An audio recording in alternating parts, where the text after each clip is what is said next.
Llegó la escuela, llegó la escuela, llegó por radio.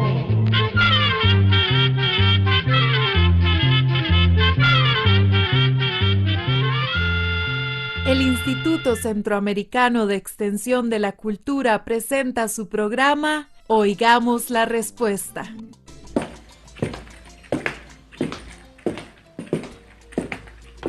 ¿Qué está buscando, hija? Estoy tratando de encontrar en este mapa la capital del estado de California en los Estados Unidos, mamá. Vea, aquí está, al oeste. Sí, claro, es Sacramento. ¿Sabe quién la fundó?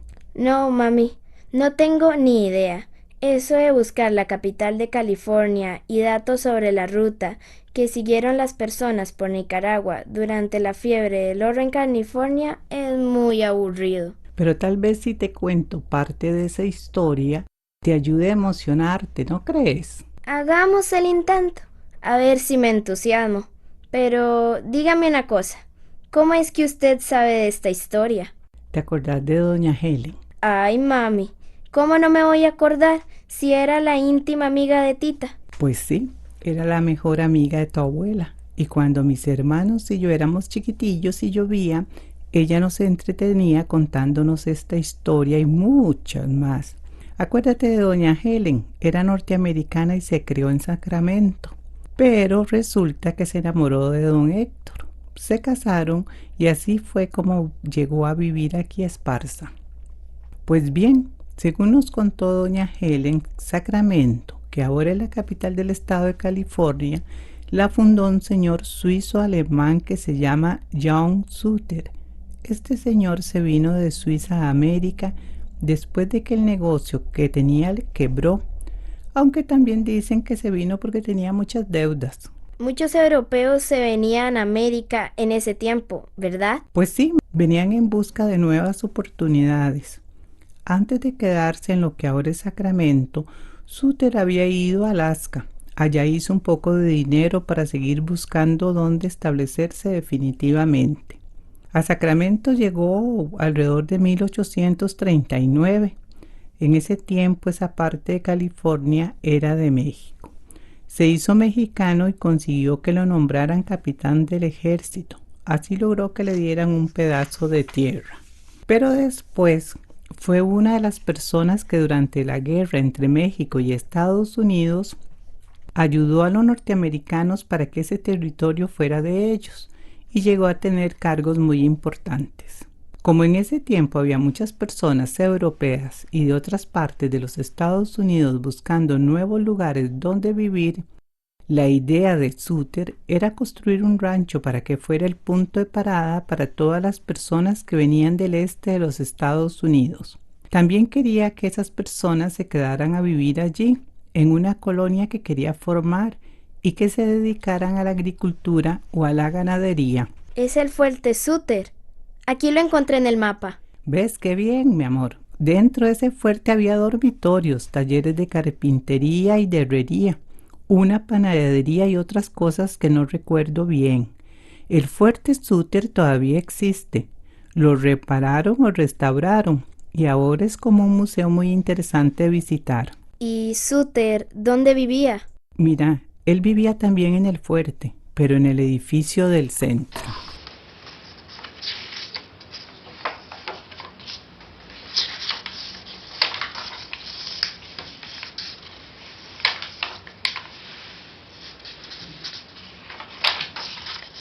Espérese, ma. Encontré algo más sobre ese fuerte. Dice que afuera había viviendas y corrales, y que en el fuerte trabajaban más de 300 personas. ¿Te das cuenta cuántas cosas hemos encontrado y conocido? Decime qué más has encontrado. Encontré más datos, pero tengo hambre. ¿Quiere algo usted? Pues yo creo que un cafecito no nos caería mal o un refresco. Vamos a la cocina. Yo le hago café y veo a ver qué como. Pero después seguimos, ¿verdad? Por supuesto, después de que disfrutemos de este refrigerio.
También nos puede contactar al correo electrónico icq@icq.org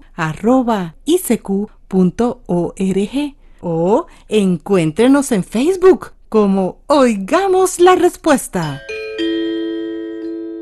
A ver, ahora que ya hemos tomado cafecito y refresco, ¿qué cosas más había encontrado usted por fin del fuerte Sutter? Espérese, aquí está. La tierra que le dieron a Sutter no era exactamente un pedazo.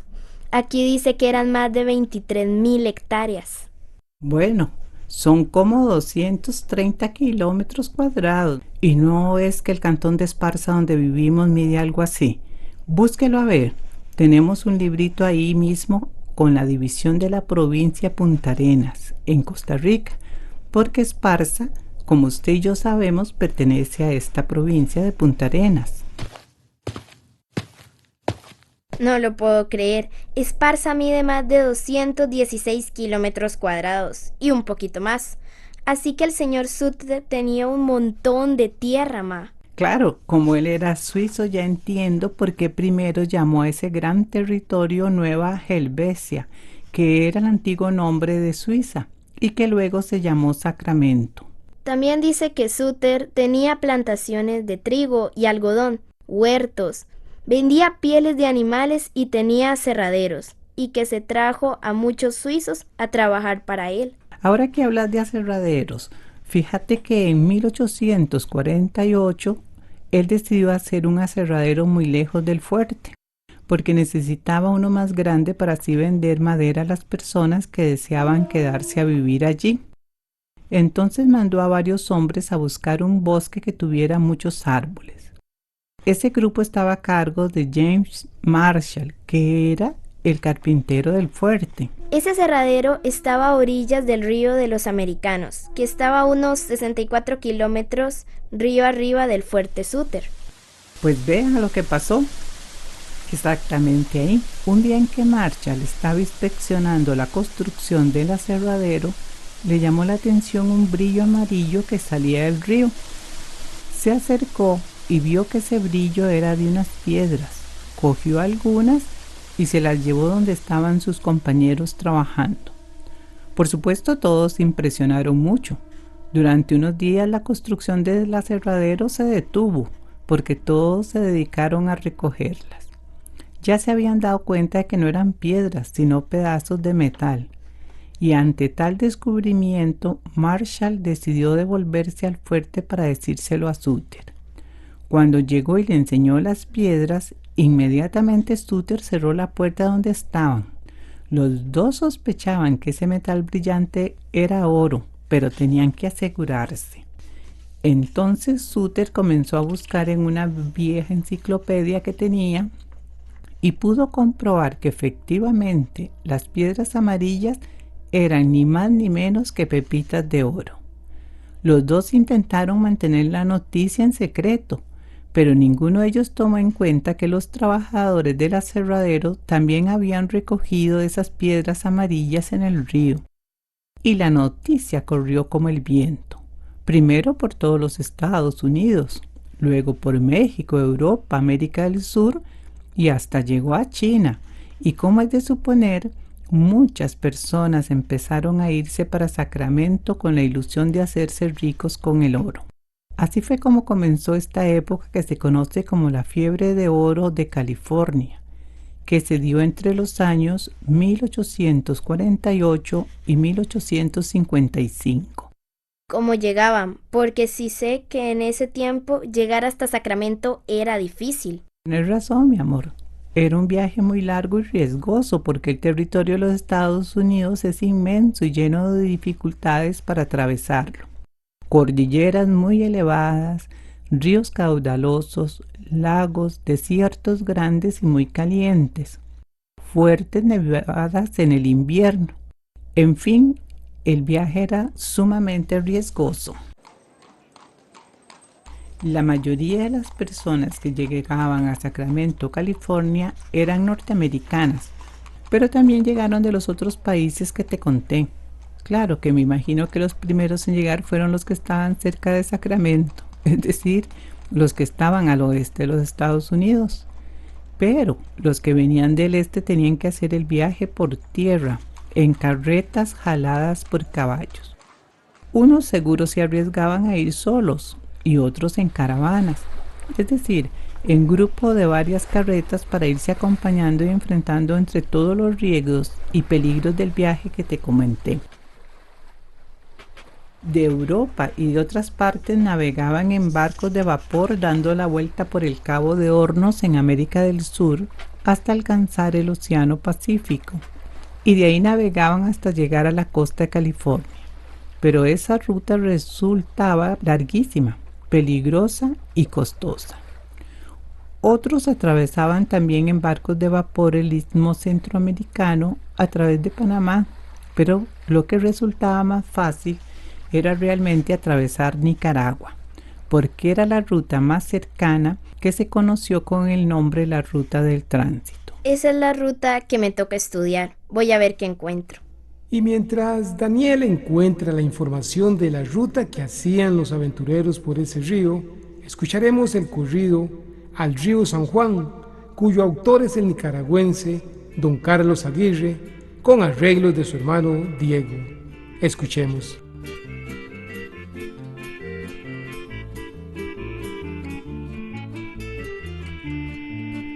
Como muestra de gloria en la tierra, así surge el río San Juan, parte hermosa que tiene mi patria, Nicaragua, mi bella nación, donde cantan más dulce las aves, donde reina el sábalo real, donde el sol se aleja pesaroso, porque deja una linda región, donde el sol se aleja pesaroso, porque deja una linda región. Morrito, pueblecito de amor escondido entre rayos de sol. San Miguelito, verdes campos adorno del lago que baña tus pies. San Juan del Norte, paraje de ensueño donde el mar se arrimó a descansar. El castillo rugiente y bravío, donde la historia en presente puede hablar. De San Carlos me siento orgulloso, por su río, su lago y su embrujo tropical. Solentina, lentejuelas de esmeraldas, qué bonito es mi río San Juan. Yo bendigo y doy gracias a Dios que me hizo nacer por acá. Gritemos todos que viva Nicaragua y que viva el río San Juan. Gritemos todos que viva Nicaragua y que viva el río San Juan.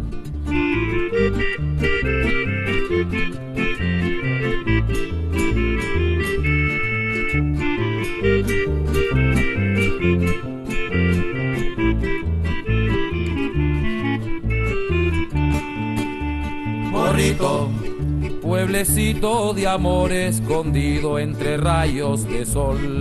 San Miguelito, verdes campos adorno del lago que baña tus pies. San Juan del Norte, paraje de ensueño donde el mar se arrimó a descansar. El castillo rugiente y bravío, donde la historia en presente puede hablar. De San Carlos me siento orgulloso, por su río, su lago y su embrujo tropical. Solentina, lentejuelas de esmeraldas, qué bonito es mi río San Juan. Yo bendigo y doy gracias a Dios que me hizo nacer por acá. Gritemos todos que viva Aquí dice Nicaragua. que el río San Juan se convirtió en la ruta para cortar el viaje hacia Sacramento, California, por parte de las personas que vivían muy al este de los Estados Unidos y para los que venían de otros países. Se embarcaban en Nueva York y empezaban a navegar por el Océano Atlántico hasta llegar a las costas de Nicaragua. Bordeaban la costa y llegaban hasta San Juan del Norte, que es por donde desembocaba el río San Juan. Luego se adentraban por el río hasta llegar al lago de Nicaragua. Ya dentro del lago navegaban buscando en dirección hacia un puertecillo pequeño en La Virgen, que quedaba en la ribera oeste del lago. Después seguían por tierra, ya fuera a pie, en mula o en carretas tiradas por mulas o bueyes, y cruzaban el llamado Estrecho de Rivas hasta llegar a San Juan del Sur, que estaba en el Océano Pacífico, y de allí viajaban en barco hasta San Francisco de California para llegar por tierra al río de los Americanos.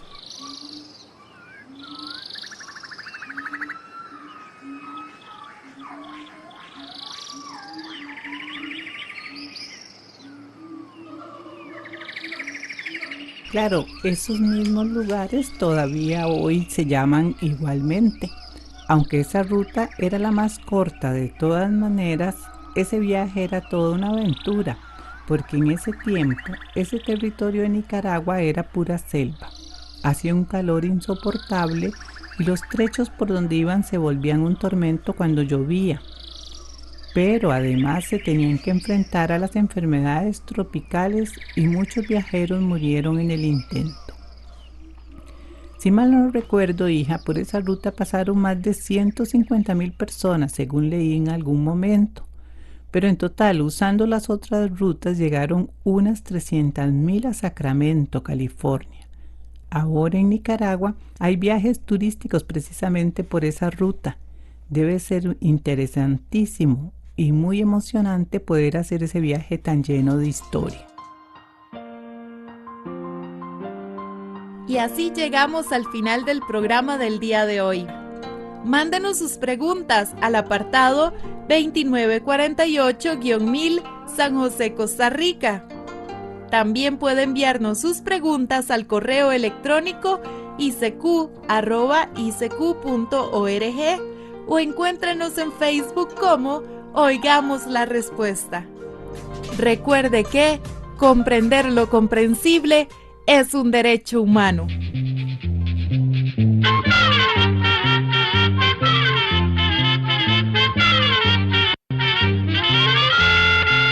Llegó el momento de despedirnos. Se va a la escuela, se va cantando.